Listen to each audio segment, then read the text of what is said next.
ಬಗ್ಗೆ ಮಾಹಿತಿ ಪಡ್ಕೊಳ್ತೀನಿ, ದಯವಿಟ್ಟು ಹಾಗೆ ಸಂಪರ್ಕದಲ್ಲೇ ಇರಿ. ಈಗ ರನ್ಯಾ ರಾವ್ ಪರಪ್ಪನ ಅಗ್ರಹಾರದಲ್ಲಿದ್ದಾಳೆ, ಬಟ್ ಆಕೆಯ ಮಲತಂದೆಗೂ ಕೂಡ ಸಂಕಷ್ಟ ಎದುರಾಗಬಹುದಾ ಅನ್ನೋದು ಪ್ರಶ್ನೆ. ಅವರ ಪಾತ್ರ ಏನಾದ್ರೂ ಇದ್ರಲ್ಲಿ ಅನ್ನೋ ನಿಟ್ಟಿನಲ್ಲೂ ಕೂಡ ತನಿಖೆ ಆಗ್ತಾ ಇದೆ. ಡಿಜಿಪಿ ರಾಮಚಂದ್ರ ರಾವ್ಗೆ ವಿಚಾರಣೆಯ ಉರುಳು. ಐಎಎಸ್ ಅಧಿಕಾರಿ ಗೌರವ್ ಗುಪ್ತಾರಿಂದ ವಿಚಾರಣೆ ನಡೆಯಲಿದೆ ಅನ್ನೋದರ ಡೀಟೇಲ್ಸ್ ಸದ್ಯ ಸಿಗ್ತಾ ಇದೆ. ಈಗಾಗಲೇ ಪ್ರೋಟೋಕಾಲ್ ಅಧಿಕಾರಿಗಳ ಎನ್ಕ್ವೈರಿ ಆಗಿದೆ. ಯಾಕಂದ್ರೆ ಪ್ರೋಟೋಕಾಲ್ ಅಧಿಕಾರಿಗಳೇ ರನ್ಯಾ ರಾವ್ ಅವರು ಅಲ್ಲಿಂದ ಬಚಾವಾಗೋದಕ್ಕೆ ಅವಕಾಶ ಮಾಡಿಕೊಡ್ತಾ ಇದ್ರು. ಸೊ ಯಾರ ಅನತಿಯಂತೆ, ಯಾರ ಆದೇಶದಂತೆ ನೀವು ನಡೆದುಕೊಳ್ತಾ ಇದ್ರಿ ಅನ್ನೋ ನಿಟ್ಟಿನಲ್ಲೇ ವಿಚಾರಣೆ ಆಗಿದೆ. ಗೌರವ್ ಗುಪ್ತಾ, ಡಿಐಜಿ ವಂಶಿಕೃಷ್ಣ ಅವರಿಂದ ವಿಚಾರಣೆ ಆಗಿದ್ದು 1 ವಾರದಲ್ಲೇ ವರದಿ ನೀಡಬೇಕು ಅಂತ ರಾಜ್ಯ ಸರ್ಕಾರ ಆದೇಶ ನೀಡಿದೆ. ರಾಜ್ಯ ಸರ್ಕಾರಕ್ಕೆ ವರದಿಯನ್ನ ಕೂಡ ಗೌರವ್ ಗುಪ್ತಾ ಸಲ್ಲಿಸಲಿದ್ದಾರೆ. ಆ ಮೂಲಕ ರಾಮಚಂದ್ರ ರಾವ್, ರನ್ಯಾ ರಾವ್ ಅವರ ಮಲತಂದೆಗೂ ಕೂಡ ವಿಚಾರಣೆಯ ಬಿಸಿ ತಟ್ಟಲಿದೆ. ಈ ಬಗ್ಗೆ ಮತ್ತಷ್ಟು ಡೀಟೇಲ್ಸ್ ಅನ್ನ ಕೊಡ್ತಾ ಹೋಗ್ತಾರೆ ನಮ್ಮ ಪ್ರತಿನಿಧಿ ಅರವಿಂದ್, ನೇರ ಸಂಪರ್ಕದಲ್ಲೇ ಇದ್ದಾರೆ. ಅರವಿಂದ್, ಈಗ ರಾಮಚಂದ್ರ ರಾವ್ ಅವರಿಗೆ ಎಷ್ಟು ಮಟ್ಟಿಗೆ ಸಂಕಷ್ಟ ಆಗಬಹುದು ಈ ಪ್ರಕರಣ? ಕಾರಣ ಪ್ರೋಟೋಕಾಲ್, ಎಸ್ಕಾಟ್, ಅಂದ್ರೆ ಸೆಲೆಬ್ರಿಟಿ ಅನ್ನೋ ಕಾರಣಕ್ಕೆ ತಮ್ಮ ಅಧಿಕಾರದ ದುರ್ಬಳಕೆ ಆಗಿದೆ ಅನ್ನುವಂತಹ ವಿಚಾರಕ್ಕೆ ಸಂಬಂಧಪಟ್ಟಂತೆ ಇವು ಕೂಡ ಸಂಕಷ್ಟ ಆಗೋ ಸಾಧ್ಯತೆ ಇದೆಯಾ, ಹೇಗೆ?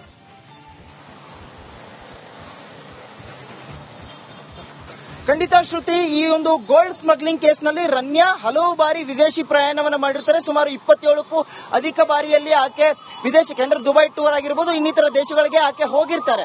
ಹೋದಂತಹ ಸಂದರ್ಭದಲ್ಲಿ ಪ್ರೋಟೋಕಾಲ್ ನ ಬಳಕೆ ಮಾಡಿದ್ದಾರೆ ಅನ್ನುವಂತಹ ಮಾಹಿತಿ ಕೂಡ ಬರುತ್ತೆ. ಈ ಒಂದು ಸಂದರ್ಭದಲ್ಲಿ ಪ್ರೋಟೋಕಾಲ್ ಅಂದ್ರೆ 3 ಪ್ರೋಟೋಕಾಲ್ ಅಧಿಕಾರಿಗಳನ್ನ ಈಗಾಗಲೇ ವಿಚಾರಣೆ ಮಾಡಿರುವಂತದ್ದು. ಐಎಎಸ್ ಅಧಿಕಾರಿಯಾಗಿರುವಂತಹ ಗೌರವ್ ಗುಪ್ತಾ ಹಾಗೂ ವಂಶಿಕೃಷ್ಣ ಅವರ ನೇತೃತ್ವದ ತಂಡ ಈಗಾಗಲೇ ಅವರನ್ನ ವಿಚಾರಣೆ ಮಾಡಿರುವಂತದ್ದು.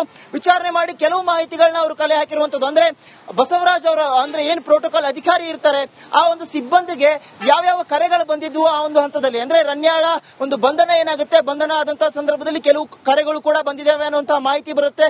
ಆ ನಿಟ್ಟಿನಲ್ಲಿ ಸಾಕ್ಷ್ಯಾಧಾರಗಳನ್ನ ಸಂಗ್ರಹ ಮಾಡುವಂತಹ ಕೆಲಸವನ್ನ ಈಗಾಗಲೇ ಆ ಒಂದು ನೇತೃತ್ವದ ತಂಡ, ಗೌರವ್ ಗುಪ್ತಾ ಹಾಗೆ ವಂಶಿಕೃಷ್ಣ ಅವರ ನೇತೃತ್ವದ ತಂಡ ಮಾಡಿರುವಂತದ್ದು. ಆ ಹಿನ್ನೆಲೆಯಲ್ಲಿ ಎಲ್ಲೋ ಒಂದು ಕಡೆ ಮಲತಂದೆ ಆಗಿರುವಂತಹ ರಾಮಚಂದ್ರ ರಾವ್ ಅವರು ಕರೆ ಮಾಡಿದ್ರ ಅನ್ನುವಂಥದ್ದು, ಅಥವಾ ಇನ್ನಿತರ ಪ್ರಭಾವಿ ವ್ಯಕ್ತಿಗಳು ಕರೆ ಮಾಡಿದ್ರ ಅನ್ನುವಂತಹ ನಿಟ್ಟಿನಲ್ಲಿ ಅವರು ತನಿಖೆ ಮಾಡ್ತಾ ಇರುವಂತದ್ದು. ಇತ್ತ ಕಡ್ಡಾಯ ರಜೆಯಲ್ಲಿರುವಂತಹ ಅಧಿಕಾರಿಗೆ, ಹಿರಿಯ ಅಧಿಕಾರಿ ರಾಮಚಂದ್ರ ರಾವ್ ಅವರಿಗೆ ಈ ಒಂದು ತನಿಖೆಯ ಬಿಸಿ ಮುಟ್ಟಿರುವಂತದ್ದು. ಕೇವಲ 1 ವಾರಗಳಲ್ಲಿ ಗೌರವ್ ಗುಪ್ತಾ ಹಾಗೆ ವಂಶಿಕೃಷ್ಣ ಅವರ ನೇತೃತ್ವದ ತಂಡ ಈ ಒಂದು ತನಿಖೆಯ ವರದಿಯನ್ನ ಸರ್ಕಾರಕ್ಕೆ ಸಲ್ಲಿಸಬೇಕು ಅನ್ನುವಂತಹ ಸೂಚನೆಯನ್ನ ರಾಜ್ಯ ಸರ್ಕಾರ ನೀಡಿರುವಂತದ್ದು. ಆ ಒಂದು ಹಿನ್ನೆಲೆಯಲ್ಲಿ ಇನ್ನೇನು ಕೆಲವೇ ದಿನಗಳು ಬಾಕಿ ಇರುವಂತಹ ಹಿನ್ನೆಲೆಯಲ್ಲಿ ಎಲ್ಲೋ ಒಂದು ಕಡೆ ಈ ರಾಮಚಂದ್ರ ರಾವ್ ಅವರಿಗೆ ಈ ಒಂದು ತನಿಖೆಯ ಬಿಸಿ ಮುಟ್ಟುವಂತಹ ಈ ಒಂದು ಸಮಯ ಬಂದಿರುವಂತದ್ದು. ಶ್ರುತಿ. ಓಕೆ ಅರವಿಂದ್, ಧನ್ಯವಾದಗಳು ತಮ್ಮೆಲ್ಲ ಮಾಹಿತಿಗೆ.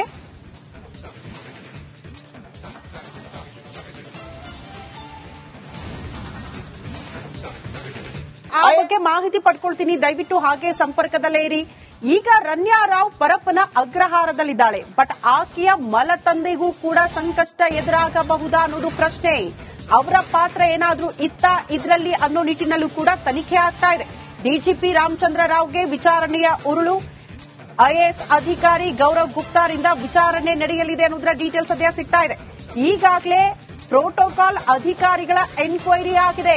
ಯಾಕಂದ್ರೆ ಪ್ರೋಟೋಕಾಲ್ ಅಧಿಕಾರಿಗಳೇ ರನ್ಯಾ ರಾವ್ ಅವರು ಅಲ್ಲಿಂದ ಬಚಾವಾಗೋದಕ್ಕೆ ಅವಕಾಶ ಮಾಡಿಕೊಡ್ತಾ ಇದ್ರು. ಸೊ ಯಾರ ಅನತಿಯಂತೆ, ಯಾರ ಆದೇಶದಂತೆ ನೀವು ನಡೆದುಕೊಳ್ತಾ ಇದ್ರಿ ಅನ್ನೋ ನಿಟ್ಟಿನಲ್ಲೇ ವಿಚಾರಣೆ ಆಗಿದೆ.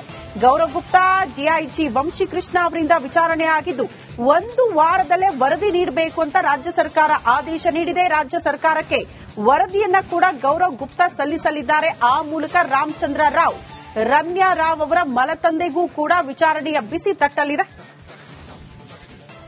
ಈ ಬಗ್ಗೆ ಮತ್ತಷ್ಟು ಡೀಟೇಲ್ಸ್ ಅನ್ನ ಕೊಡ್ತಾ ಹೋಗ್ತಾರೆ ನಮ್ಮ ಪ್ರತಿನಿಧಿ ಅರವಿಂದ್, ನೇರ ಸಂಪರ್ಕದಲ್ಲೇ ಇದ್ದಾರೆ. ಅರವಿಂದ್, ಈಗ ರಾಮಚಂದ್ರ ರಾವ್ ಅವರಿಗೆ ಎಷ್ಟು ಮಟ್ಟಿಗೆ ಸಂಕಷ್ಟ ಆಗಬಹುದು ಈ ಪ್ರಕರಣ? ಕಾರಣ ಪ್ರೋಟೋಕಾಲ್, ಎಸ್ಕಾಟ್, ಅಂದ್ರೆ ಸೆಲೆಬ್ರಿಟಿ ಅನ್ನೋ ಕಾರಣಕ್ಕೆ ತಮ್ಮ ಅಧಿಕಾರದ ದುರ್ಬಳಕೆ ಆಗಿದೆ ಅನ್ನುವಂತಹ ವಿಚಾರಕ್ಕೆ ಸಂಬಂಧಪಟ್ಟಂತೆ ಇವು ಕೂಡ ಸಂಕಷ್ಟ ಆಗೋ ಸಾಧ್ಯತೆ ಇದೆಯಾ, ಹೇಗೆ?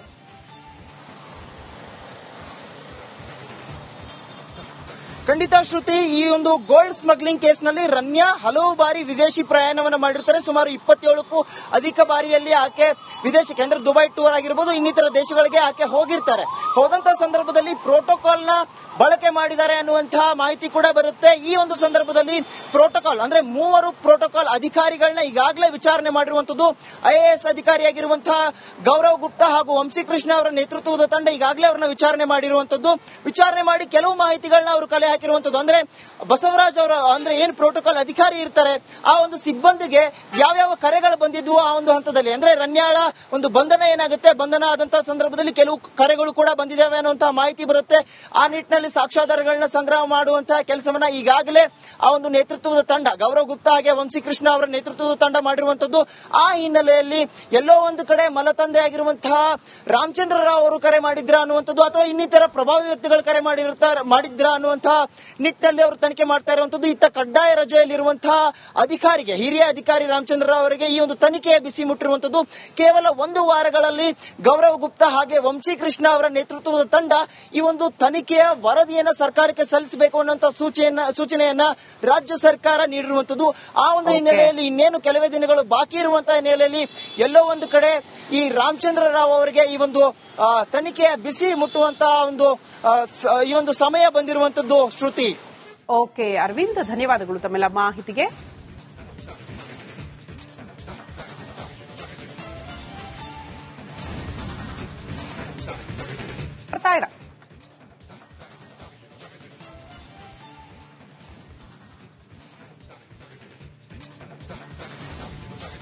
ಈ ಬಗ್ಗೆ ಮತ್ತಷ್ಟು ಡೀಟೇಲ್ಸ್ ಅನ್ನ ಕೊಡ್ತಾ ಹೋಗ್ತಾರೆ ನಮ್ಮ ಪ್ರತಿನಿಧಿ ಅರವಿಂದ್. ನೇರ ಸಂಪರ್ಕದಲ್ಲಿ ಜಾಯಿನ್ ಆಗ್ತಿದ್ದಾರೆ. ಅರವಿಂದ್, ಗೋಲ್ಡ್ ಸ್ಮಗ್ಲಿಂಗ್ ಕೇಸ್ ಬೆಳಕಿಗೆ ಬಂದಾಗ್ಲೇ ರನ್ಯಾ ರಾವ್ ಪಾತ್ರ ಏನು ಇದರಲ್ಲಿ ಅನ್ನೋದು ಪ್ರಶ್ನೆ ಆಗಿತ್ತು.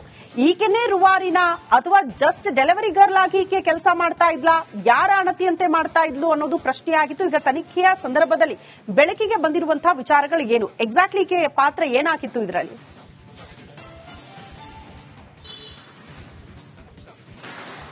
ಎಸ್ ಶ್ರುತಿ, ರನ್ಯಾ ರಾವ್ ಕೇಸ್ ಏನಿದೆ, ಅಕ್ರಮ ಗೋಲ್ಡ್ ಸ್ಮಗ್ಲಿಂಗ್ ಕೇಸ್ ಏನಿದೆ, ಈ ಒಂದು ಕೇಸ್ಗೆ ದಿನೇ ದಿನೇ ತಿರುವು ಸಿಗ್ತಾ ಇರುವಂತದ್ದು, ಟ್ವಿಸ್ಟ್ ಸಿಗ್ತಾ ಇರುವಂತದ್ದು. ಸದ್ಯ ಬರ್ತಾ ಇರುವಂತಹ ಮಾಹಿತಿ ಏನಂತಂದ್ರೆ A2 ಆರೋಪಿಯಾಗಿರುವಂತಹ ತರುಣ್ ಏನಿದ್ದಾನೆ, ಈತ ದುಬೈ ಟು ಬೆಂಗಳೂರು ಒಂದು ಮಾಸ್ಟರ್ ಪ್ಲಾನ್ ನ ಮಾಡಿರ್ತಾನೆ. ಇಲ್ಲಿ ರನ್ಯಾಳ ಪಾತ್ರ ಏನಂತಂದ್ರೆ ಒಂದು ಸೇತುವೆ ಆಗಿ, ಅಂದ್ರೆ ಜಸ್ಟ್ ಒಂದು ಪಾಸ್ಪೋರ್ಟ್ ರೀತಿಯಲ್ಲಿ ಆಕೆ ಒಂದು ಗೋಲ್ಡ್ ನ ತಂದು ಇಲ್ಲಿ ತಲುಪಿಸುವಂತಹ ಕೆಲಸವನ್ನ ಮಾಡ್ತಾ ಇರ್ತಾಳೆ ಅನ್ನುವಂತಹ ಪ್ರಾಥಮಿಕ ಮಾಹಿತಿ ಬರ್ತಾ ಇರುವಂತದ್ದು. ಅಂದ್ರೆ ಈ ರನ್ಯಾಗೆ ಆತ ದುಡ್ಡಿನ ಆಸೆಯನ್ನ ತೋರಿಸಿ ಆಕೆಯನ್ನ ಕೈಗೊಂಬೆ ಆಗಿ ಇಟ್ಕೊಂಡಿರ್ತಾನೆ ಅನ್ನುವಂತಹ ಮಾಹಿತಿ ಕೂಡ ಒಂದು ಕಡೆ ಬರ್ತಾ ಇದೆ.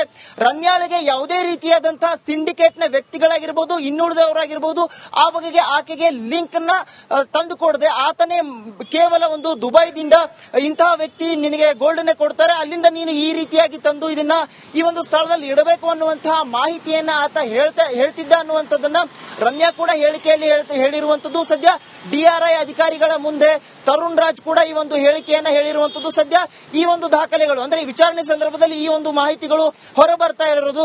ಮತ್ತೊಂದು ಕಡೆ ಈ ಒಂದು ರನ್ಯಾಳ ಮಲತಂದೆಯಾಗಿರುವಂತಹ DGP ಅವ್ರಿಗೂ ಕೂಡ ಒಂದು ತನಿಖೆಯ ಬಿಸಿ ಚುರುಕು ಮುಟ್ಟಿರುವಂತದ್ದು. ಅತ್ತ IAS ಅಧಿಕಾರಿ ಏನು ಗೌರವ್ ಗುಪ್ತಾ ಇದ್ದಾರೆ, ಅವರ ಜೊತೆಗೆ ವಂಶೀಕೃಷ್ಣ ಇದ್ದಾರೆ, ಅವರು ಪ್ರೋಟೋಕಾಲ್ ಸಿಬ್ಬಂದಿಗಳನ್ನ